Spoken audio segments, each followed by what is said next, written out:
आगे बढ़ेंगे, अब बात करेंगे बुराई पर अच्छाई की जीत की अलामत। विजयदशमी का त्योहार रिवायती जोशो खरोश से मनाया जा रहा है। कोरोना गाइडलाइंस के तहत पूजा पंडाल में खास ख्याल रखा जा रहा है। सदर जमहूरिया रामनाथ कोविंद और वज़ीर आज़म नरेंद्र मोदी ने आवाम को विजयदशमी की मुबारकबाद दी है।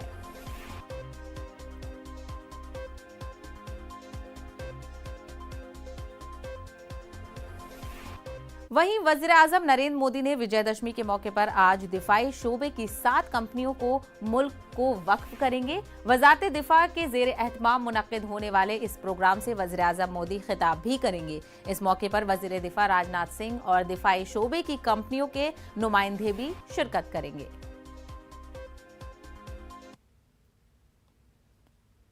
इसके अलावा सदर जमहूरिया रामनाथ कोविंद इस साल दशहरा लद्दाख के द्रास इलाके में फौजियों के साथ मनाएंगे। द्रास दुनिया के सर्द तरीन मुकामात में से एक है, जहां दर्जा हरारत 40 डिग्री से नीचे पहुंच जाता है। इस साल सदर जमहूरिया दिल्ली में हर साल दशहरा तकरीबात में शिरकत की रिवायत को तोड़ते हुए द्रास में नजर आएंगे। बुध को राष्ट्रपति भवन की तरफ से जारी एक सरकारी प्रेस रिलीज में कहा गया है कि सदर जमहूरिया रामनाथ कोविंद 14 और 15 अक्टूबर को लद्दाख और जम्मू कश्मीर के दौरे पर रहेंगे।